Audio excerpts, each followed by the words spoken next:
My brother forged court documents to take over my finances because I had savings. Then the judge shut down his insane presentation. My brother literally dragged a projector into small claims court to prove I owed him money for the psychological privilege of lending him $4,500. He thought he was a financial guru liberating me from wealth addiction, but his insane crusade ended with him in a psychiatric hold and me realizing the terrifying truth about his mind. I, 28 male, desperately need some perspective on whether I am slowly losing my grip on reality or if my older brother, Marcus 32 male, is orchestrating the most elaborate, manipulative gaslighting campaign in human history. This entire situation has been escalating for the better part of a year, and I am completely at my wits' end trying to untangle his absolutely backwards logic. For some context, I work as a data architect for a mid-sized tech firm in Chicago. I've been incredibly fortunate in my career, allowing me to save a very healthy portion of my income over the past 5 years. I currently live in a nice, modern 2-bedroom apartment in the West Loop that I've been renting for about 3 years. It's certainly nothing extravagant by luxury standards, but it is very comfortable, it has a decent view of the skyline, and it's a short commute to my office.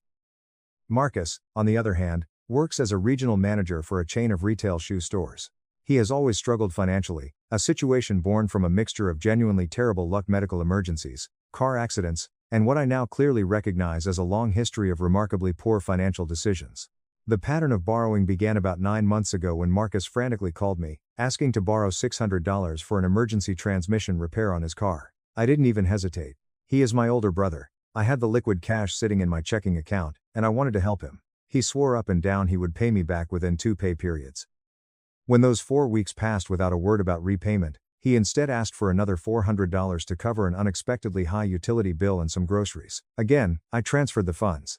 This cycle just kept repeating with various amounts. It was $300 here for a vet bill, $500 there for car registration, always accompanied by solemn promises of imminent repayment. Here is where the situation took a hard left turn into the bizarre. About 4 months ago, Marcus started making highly critical, unprompted comments about my spending habits. It began relatively subtly. He came over to my apartment one evening, saw that I had purchased a new, high-end espresso machine, shook his head in disgust, and muttered, "Must be nice to just throw money around like it's water." I gently reminded him that I had taken on 2 freelance projects specifically to afford it, but he just scoffed and rolled his eyes. The comments rapidly escalated from passive-aggressive muttering to full-blown lectures. When I casually mentioned that I was planning a 4-day weekend trip to Austin with some college buddies, he launched into a fiery diatribe about financial responsibility. "You know, Alex," he said, using his authoritative manager voice, "the mere fact that you can just lend money out to people proves you have absolutely no idea how to manage it properly. If you were actually smart with your finances, every single dollar would be tied up in investments or high-yield savings, not just sitting around in checking accounts available for casual loans." I sat there on my couch, entirely speechless. This profound financial wisdom was coming from a man who, at that exact moment, owed me nearly $4,500. When I very gently pointed out this glaring hypocrisy, he immediately got fiercely defensive. "That is exactly my point," he snapped, pacing across my living room. "If you were a financially responsible adult, you wouldn't have had that $4,500 available to lend me in the first place. You are actively enabling both of us with your catastrophic lack of financial planning." The mental gymnastics were absolutely breathtaking. According to Marcus's newly invented economic theory, my ability to help him in his time of need was irrefutable proof that I was terrible with money. From that day forward, he started critiquing every single aspect of my life. My apartment, why on earth? Do you need a second bedroom when you're single? It's pure ego. My car, a 10-year-old Civic, would get you to work just as well as your Mazda. Even my grocery shopping. Name brand Greek yogurt? Really, Alex? You're a victim of corporate marketing. Last week, things reached a terrifying new plateau. Marcus came over, ostensibly to finally discuss a structured repayment plan for the $4,500. Instead, he sat me down at my own kitchen island for what he seriously called a financial intervention. "Alex, I've been doing some deep thinking about our dynamic," he began, looking at me with profound pity. "I realize now that by accepting your money, I have been actively enabling your deeply irresponsible, consumerist lifestyle." I actually let out a short laugh, genuinely thinking he was doing a bit. He wasn't smiling. "Look at this place," he continued, gesturing wildly at my living room. 2 bedrooms, West Loop location, matching furniture. You are living so far beyond your means it's terrifying. The fact that you had $4,500 to lend me proves you are not budgeting correctly. A truly responsible man has every penny allocated to wealth building. I tried to interject, explaining that I utilize a zero-based budget, save 35% of my gross income, max out my 401k, and that the money I lent him came directly from my 6-month emergency fund, a fund I was now deeply regretting dipping into. Emergency fund, he scoffed, shaking his head condescendingly. If you managed your life properly, you wouldn't need an emergency fund. You'd have proper lines of credit for real emergencies. Keeping cash liquid is primitive. It's what uneducated people do. The conversation devolved into utter madness from there. He earnestly suggested I break my lease, move into a basement studio in a much cheaper suburb, sell my car, take the bus, and stop cosplaying as a rich person. When I finally lost my patience and demanded to know when he was going to pay me back, he stood up, adjusted his jacket, and said, "We will discuss returning those funds after you get your financial house in order. I won't fund your downward spiral." I am genuinely so confused and incredibly frustrated. Am I missing some fundamental economic principle here? How on earth did I become the financially reckless villain in a scenario where I am the one bailing him out? His logic is so completely backwards, yet he delivers it with such absolute, unwavering confidence that I am legitimately starting to question my own sanity. My friends think he is just a toxic manipulator trying to dodge a debt, but I cannot understand the endgame. What does he possibly gain from this bizarre reverse psychology? Am I being gaslit, or is there some secret millionaire mindset I'm failing to grasp? Update 1. 2 weeks later. I want to express my deepest gratitude to everyone who took the time to read and respond to my original post. Your comments were a lifeline. They helped me realize I wasn't losing my mind and that Marcus's behavior was a textbook, albeit incredibly elaborate, campaign of manipulative gaslighting. I took the most common advice offered. I started meticulously documenting everything. I created a heavily detailed spreadsheet tracking all the bank transfers, dates, amounts, and screenshots of his text messages promising repayment. The grand total is exactly $4,500. Unfortunately, things have escalated in a way I could never have anticipated in my wildest nightmares. Last Sunday, we had our mandatory monthly family dinner at my parents' house in the suburbs. I made a conscious decision to keep things strictly civil. I wasn't going to bring up the money or the intervention. Marcus, however, had entirely different plans. About halfway through the roast beef, Marcus literally clinked his spoon against his wine glass until the room went silent. He stood up and solemnly announced that he had a matter of vital family importance to discuss. My stomach instantly plummeted into my shoes as he launched into what I can only describe as a TED Talk about generational financial responsibility. "I've been doing a tremendous amount of research on wealth distribution and familial health," he began, locking his eyes directly onto mine.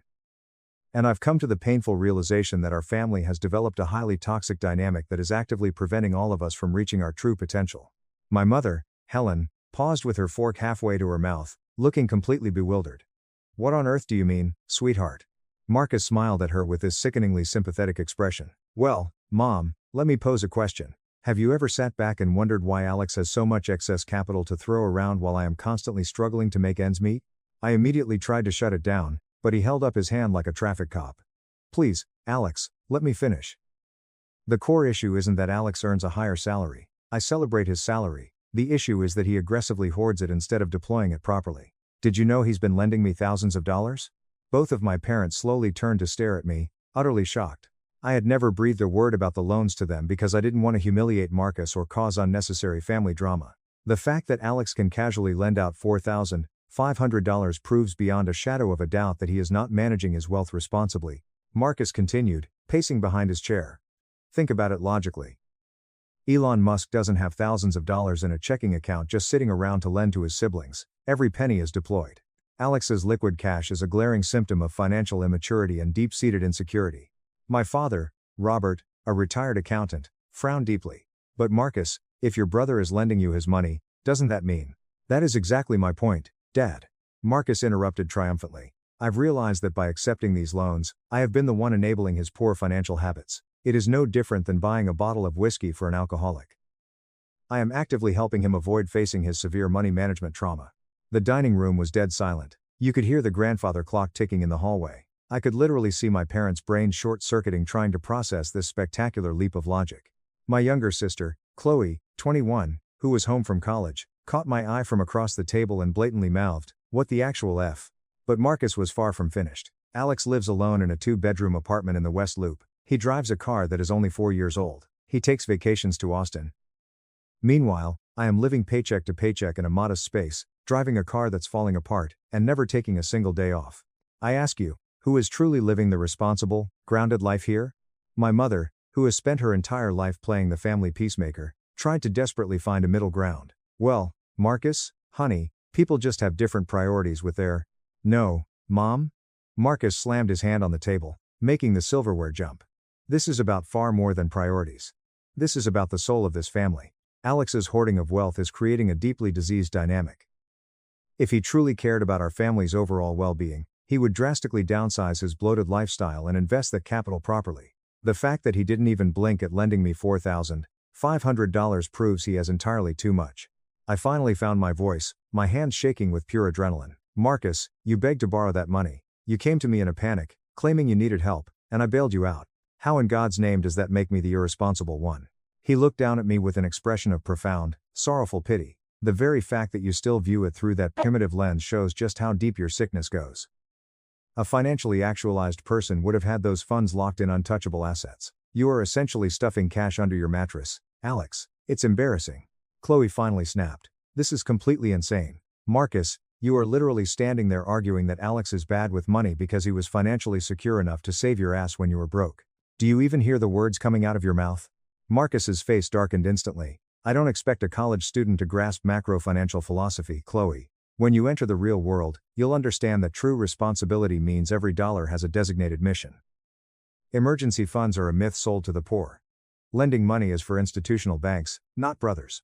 The dinner abruptly ended shortly after that. The atmosphere was suffocatingly awkward, with my parents clearly distressed and confused. As I was putting on my coat in the foyer, my father pulled me into his study and closed the door. Alex, look at me, is everything okay? He asked, his voice low. That entire presentation was deeply disturbing. I gave him a rapid-fire rundown of the reality of the situation, the constant begging for money, the broken promises, and Marcus's recent, bizarre behavioral shift.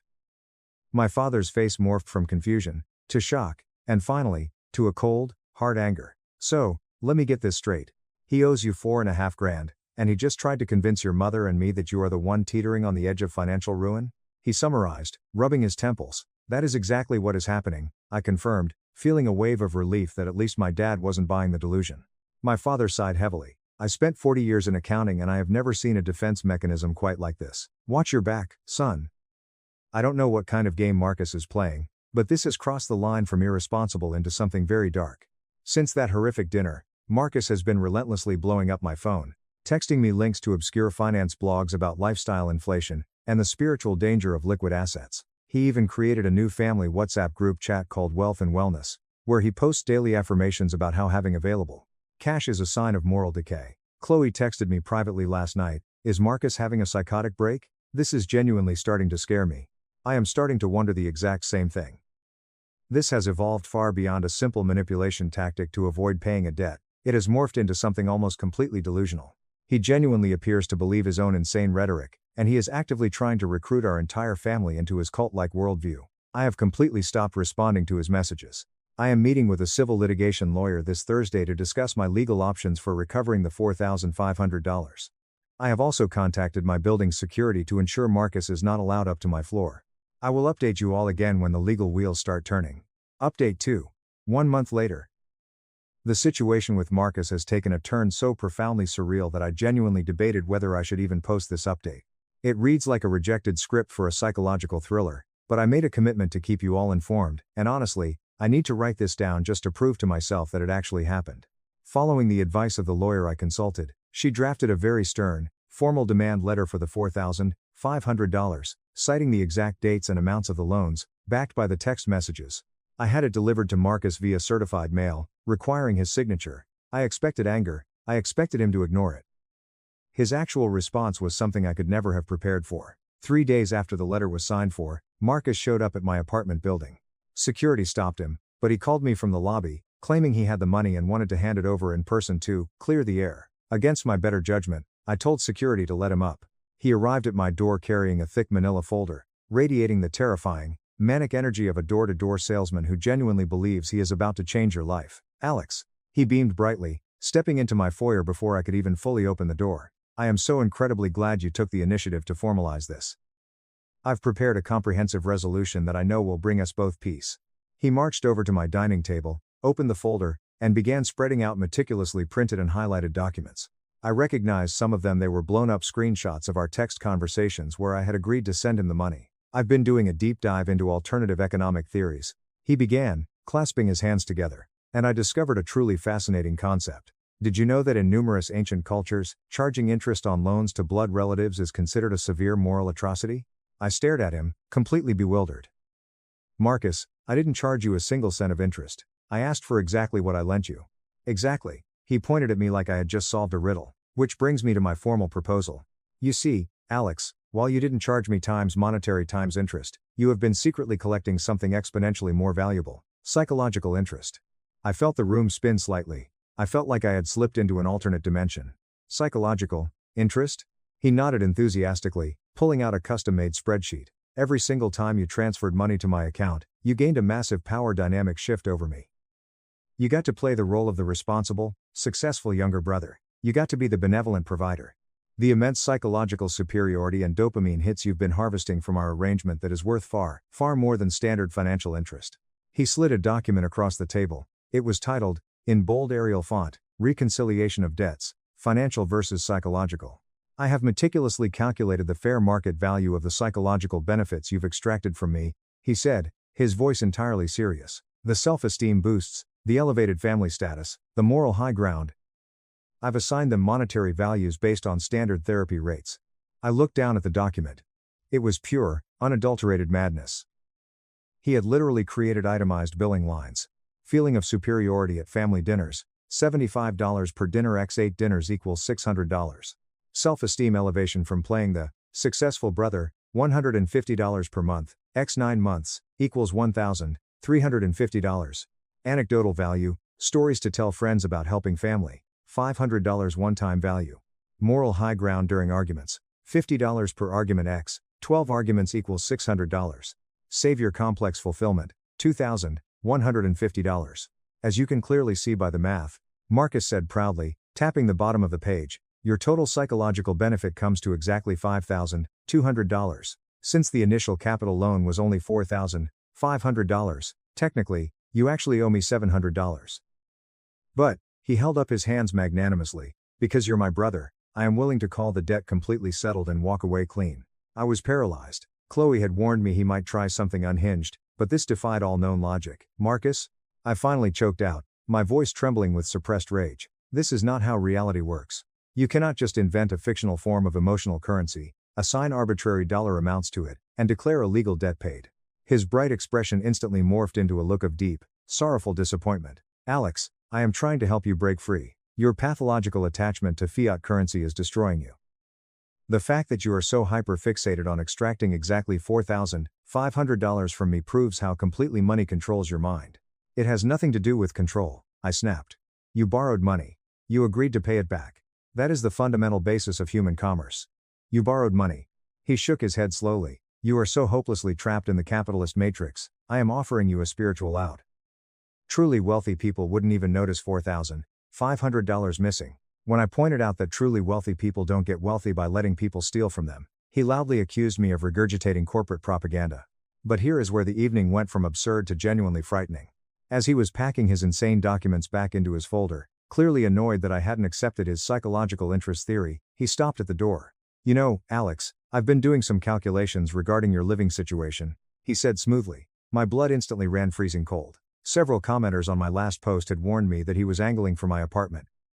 What about my apartment? I asked, stepping back. Well, you are clearly drowning in deep-seated trauma regarding wealth and possessions. Living in this massive, excessive space is only feeding your sickness. I have a proposal that will heal our family. He paused for dramatic effect. I will move in here, and assume the lease. You will pack your things and move into my basement studio. It is a much more appropriate, grounded space for a single person.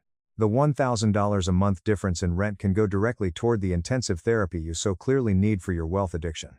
I let out a harsh, involuntary bark of laughter. Are you out of your mind? Are you seriously demanding we swap apartments? It is not a swap, he corrected sharply. It is a therapeutic intervention. Over the 9 months I've been borrowing from you, that's $9,000 in rent savings you could have retained if you lived responsibly. I am literally trying to save your life. Get out, I said, pointing at the door. Alex, your addiction is clouding your anamina. Get out of my apartment now. I yelled, stepping toward him. He threw his hands up and backed out into the hallway, but not before sliding a 15-page printed manifesto under my door an hour later. It detailed exactly how the apartment swap would spiritually cleanse me. Since that night, Marcus has been calling our parents relentlessly, expressing deep, fake concern about my rapidly deteriorating mental state. He actually convinced my mother that I am having a nervous breakdown because I am obsessively demanding repayment. Yesterday, my mother called me in tears, gently suggesting that maybe I should just forgive the debt to stop tearing the family apart. When I read her Marcus's itemized bill for psychological interest and his demand for my apartment, she went dead silent for a full minute before whispering, "Oh my God, he's not well. Chloe has been my absolute rock." She sent me screenshots of Marcus trying to recruit her, telling her to refuse any birthday gifts from me because it would feed my toxic financial superiority complex. I have officially filed a lawsuit in small claims court. My lawyer assured me that psychological interest is not a recognized legal defense in the state of Illinois.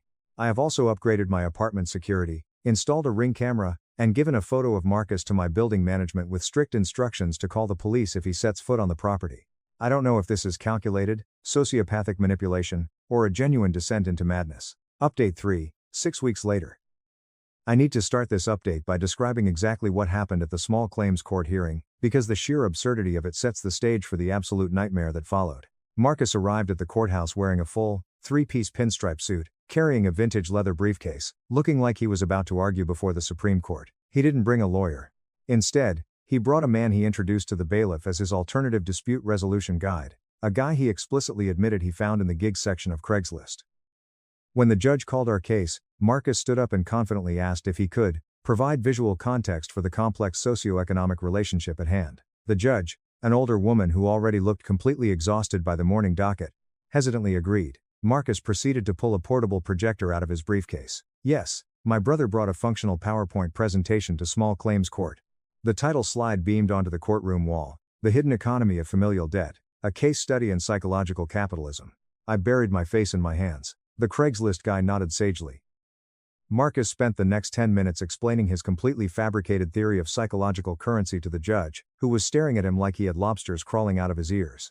Marcus even showed a slide featuring an actual algebraic equation he invented. EB equals LX, PDX, T, emotional benefit equals loan amount, multiplied by power, dynamic, multiplied by time. The judge finally slammed her gavel, cutting him off mid-sentence. "Mr. Thompson, I am going to ask you a very simple question. Do you possess any tangible evidence proving that you did not borrow $4,500 from your brother?"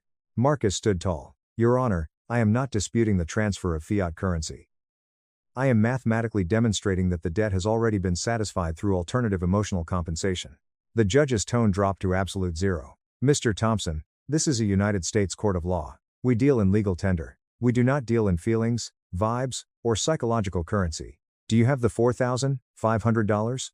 Marcus's confident facade cracked for a split second. "Your Honor, if you will just examine slide 7, the paradigm shift clearly shows judgment for the plaintiff in the full amount of $4,500 plus court costs," the judge snapped, stamping a document. "You have 30 days to comply." Bailiff, next case. As we walked out of the courtroom, Marcus turned to me with a chilling, serene smile. "You think you won today, Alex. But you've only proven my point. You are so hopelessly addicted to money that you weaponize the state against your own blood. I weep for your soul." That was 6 weeks ago. The 30-day deadline passed. I haven't seen a dime. Instead, the situation exploded.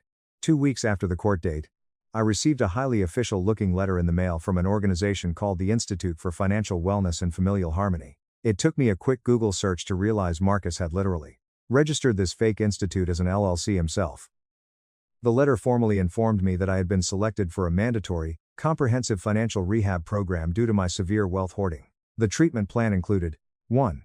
Mandatory weekly auditing sessions where Marcus would review my bank statements. 2. Gradual asset reduction therapy, forcing me to sell my electronics and furniture. 3. Residential downsizing, again, demanding I move out of my apartment. The letter ended with, "Your intake fee of $4,500 has been graciously waived in light of your severe mental condition."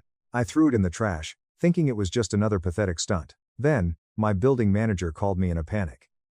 Marcus had contacted my apartment's leasing office, falsely identifying himself as my court-appointed financial conservator. He had forged documents, literally photoshopped court seals claiming a judge had deemed me mentally unfit to manage my own assets, and requested the immediate transfer of my lease into his name. Thank God my building manager knew me well and immediately flagged it as fraud. But Marcus didn't stop there. He decided to take his crusade to my workplace. I work in a secure corporate building, but the main lobby is open to the public. 3 weeks ago, Marcus walked into my office lobby carrying a large cardboard box. He told the front desk receptionist it was a critical family emergency. When I rushed downstairs, my heart pounding, I found Marcus standing in the center of the crowded lobby. Inside the box was my blender, a pair of my expensive running shoes, and a table lamp, items he had apparently stolen from my apartment during his earlier visits. "Alex," he announced, projecting his voice so dozens of my coworkers could hear. "I am returning these material anchors to you. Part of your recovery is learning to detach from consumerism, but I realized forcing you into cold turkey separation was too traumatic for your fragile state." People were stopping and staring. My manager, Jessica, who happened to be getting coffee, walked over, looking deeply concerned. "Alex, is everything all right here?"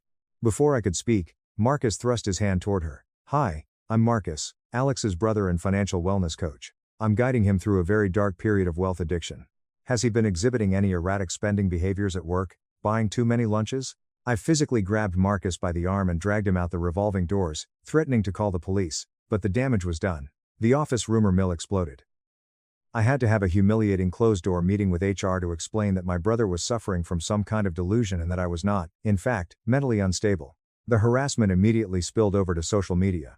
Marcus created a public Facebook page titled "Supporting Alex's Road to Recovery." He began posting multiple times a day, tagging our extended family, my high school friends, and even my coworkers. Sample post. Day 43 of Alex's journey. He is still violently resisting help. If you love someone suffering from wealth hoarding, remember that their anger is just the money talking. Keep them in your prayers. Number: financial wellness. Number: intervention. Number: family first. My aunt from Ohio called me sobbing, genuinely believing I was about to file for bankruptcy and lose my home. I spent days doing damage control, explaining the insane reality of the situation to horrified relatives. The terrifying climax happened 3 days ago. I came home from the gym to find Marcus sitting on the floor of my apartment hallway, right outside my door. Next to him was a woman holding a bundle of burning sage. "Alex," Marcus said solemnly, standing up. "This is Dr. Silas Vance. She is an energetic wealth healer. We are here to perform an intervention on your living space. Your aura is absolutely corrupted by fiat energy." I didn't say a word. I pulled out my phone, dialed 911, and requested police assistance to remove trespassers. While we waited for the cops, Marcus and this random woman stood in the hallway, loudly chanting about cleansing the capitalist trauma. The police eventually arrived and escorted them off the property, but as he was being led into the elevator, Marcus screamed, "Rock bottom is just the beginning, Alex. We won't let the money kill you. I am currently exhausted beyond measure. I have filed for a permanent restraining order. My lawyer has initiated wage garnishment for the $4,500, though Marcus's retail salary means it will take an eternity to collect. I have locked down every aspect of my life. My parents are absolutely devastated, finally realizing that their oldest son has completely lost his grip on reality. I don't know what happens next, but I am terrified of what his broken mind will come up with." Final update, 4 months later. This will be my final update regarding the saga of my brother Marcus. I debated for a long time whether to post this, because the conclusion to this nightmare is both incredibly dramatic and surprisingly tragic. It puts everything into a perspective I never could have anticipated. First, the legal housekeeping. Through the wage garnishment order, I managed to recover exactly $2,800 of the original $4,500 debt. I will likely never see the remaining balance, and honestly, I do not care anymore. The reason the garnishment stopped is because Marcus spectacularly lost his job. About 2 months ago, Marcus's behavior at the retail shoe store he managed crossed the line from eccentric to full-blown catastrophic. According to Chloe, who got the inside scoop from a mutual friend who worked there, Marcus started pulling his employees off the sales floor to lecture them about the spiritual poison of their paychecks. The final straw occurred when Marcus attempted to completely overhaul the store's payroll system. He tried to pay his teenage employees in life credits, essentially handwritten IOUs that he claimed could be redeemed for one-on-one mindfulness coaching sessions with him in the break room. When corporate HR caught wind of a manager refusing to pay legal wages in favor of meditation credits, he was terminated immediately and escorted off the premises by mall security. Unemployed, facing eviction from his own apartment after trying to pay his landlord with the same fake currency, and increasingly isolated, Marcus completely doubled down on his delusion. He took the last of his savings and rented a conference room at a local community center. He printed hundreds of flyers and plastered them around town for a seminar titled, "Breaking Free from Financial Prison: The Revolutionary Truth About Money." My father, deeply worried, attended the seminar incognito, sitting in the back row. He told me it was the saddest thing he had ever witnessed. About 8 people showed up, mostly confused retirees who thought they were attending a free retirement planning workshop. Marcus paced the stage for 2 hours, sweating profusely, speaking a mile a minute. He projected his insane charts, ranted about the gold standard, and spent 40 minutes explaining how his own brother me was patient zero in an epidemic of wealth addiction. At one point, he completely broke down, dropping to his knees and sobbing into the microphone, screaming that I had chosen paper money over his love. The community center manager eventually pulled the plug on the microphone and asked everyone to leave. 2 weeks after the disastrous seminar, my phone rang at 3 a.m. It was my mother, absolutely hysterical. Marcus had been hospitalized. I rushed to the emergency room, my heart in my throat. Despite the absolute hell he had put me through, the gaslighting, the harassment, the sheer terror, he is still my brother. When I arrived, I found my parents huddled outside a room in the psychiatric ward. A doctor pulled us aside and explained the situation. Marcus had been picked up by the Chicago police at a downtown bank at 2 p.m. the previous day. He had walked into the lobby and started passionately screaming at the customers in line, telling them that their bank accounts were a shared hallucination, and physically trying to slap deposit slips out of their hands to liberate them. He hadn't slept in at least 4 days. He was surviving entirely on espresso shots and pure, unfiltered adrenaline. This is where the anger I had been holding onto for nearly a year finally began to dissolve into a heavy, crushing sadness. After a thorough evaluation, the hospital psychiatrist diagnosed Marcus with bipolar I disorder, explicitly stating he was in the midst of a severe, prolonged manic episode with psychotic features.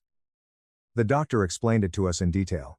The grandiose thinking, the incredibly elaborate but nonsensical schemes, the institute, the PowerPoint, the psychological interest, the absolute, unwavering conviction in his irrational beliefs, the pressured speech, the lack of sleep, these were all textbook symptoms of extreme mania.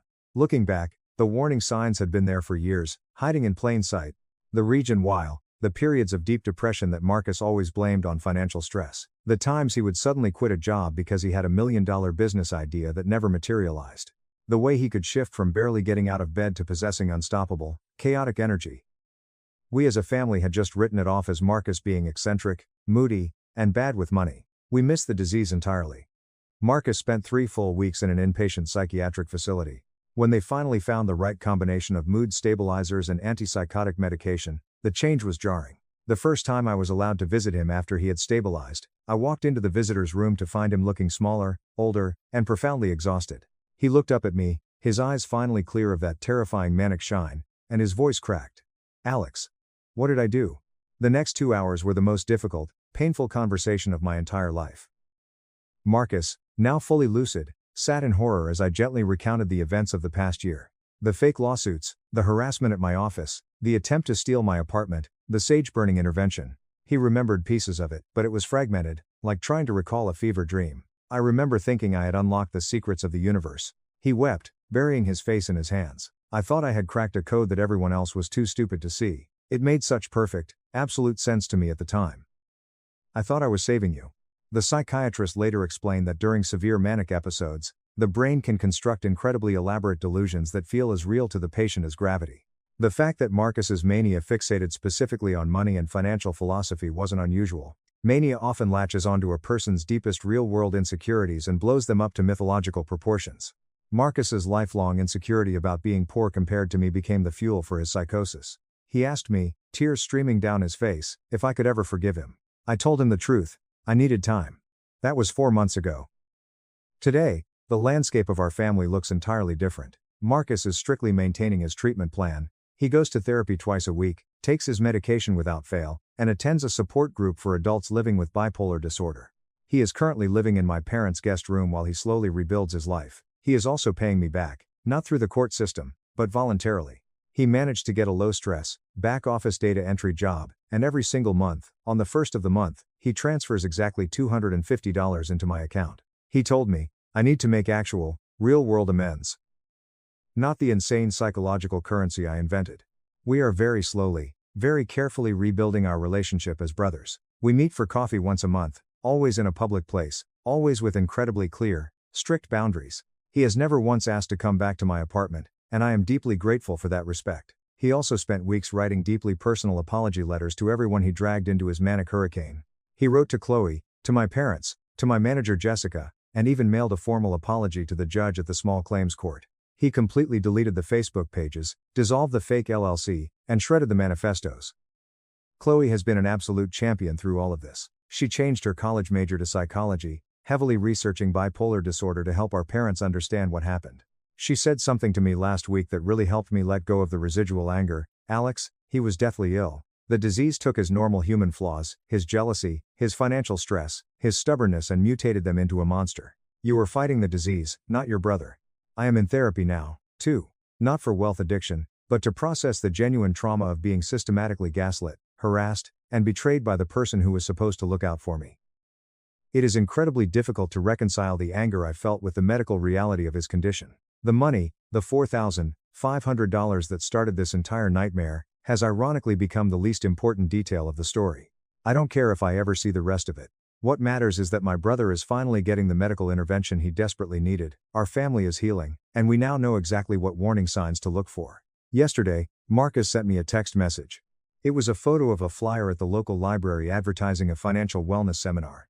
Beneath the photo, he wrote, "Saw this. Only threw up in my mouth a little bit. Progress." It was the first time I had genuinely laughed with my brother in over a year. I don't know what the future holds for us. We will probably never have the easy, carefree relationship we had when we were kids. Too much damage was done. But we are building something new, something grounded in absolute truth, firm boundaries, and a profound respect for the fragility of the human mind. To everyone who followed this insane saga, thank you. When I thought I was the one losing my mind, your validation kept me anchored to reality. And if anyone reading this is dealing with a family member whose behavior has suddenly become irrationally toxic or bizarre, please remember that sometimes, there is a medical explanation hiding behind the malice. Take care of yourselves, and protect your peace. Top comments. User 1. I have been following this saga since the very first post, and my jaw literally hit the floor reading this final update. The PowerPoint presentation in small claims court was the funniest thing I've ever read, but the bank incident is genuinely heartbreaking. It makes so much sense in retrospect. The grandiosity, the zero sleep, the absolute conviction that he had cracked the code of the universe. That is textbook bipolar mania. I am so sorry you had to endure the trauma of being his target, but I am incredibly relieved he didn't end up in prison and actually got a diagnosis. The fact that he is paying you back $250 a month voluntarily shows that the real Marcus is back and taking accountability. Wishing you both the best of luck in therapy. User 2. As someone who works in HR, the moment you described him walking into your office lobby with your blender and trying to talk to your manager, my blood pressure spiked to dangerous levels. That could have destroyed your career if your manager wasn't understanding. I'm so glad you got HR involved early to get ahead of the narrative. Bipolar disorder is an absolute beast of an illness. My mother had bipolar 1, and during her manic phases, she once tried to sell our family home to a cult because she thought the property taxes were demonic. It is terrifying how real the delusions are to them. Chloe is absolutely right. The disease takes their existing insecurities and weaponizes them. Stay strong, OP. Keep those boundaries firm. User 3. I am going to frame that equation. Honestly, before the bipolar reveal, I thought your brother was just the most arrogant, manipulative narcissist on the planet trying to scam his way into a luxury West Loop apartment. The psychological interest invoice where he charged you $75 for family dinner superiority is something out of a sitcom. It's wild how the human brain can construct such elaborate, mathematically detailed fantasies when the chemistry goes wrong. The fact that he can joke about the library seminar now is a massive green flag for his recovery. Forgive yourself for being angry at him. You didn't know he was sick, and his actions were objectively abusive, regardless of the cause. Healing takes time.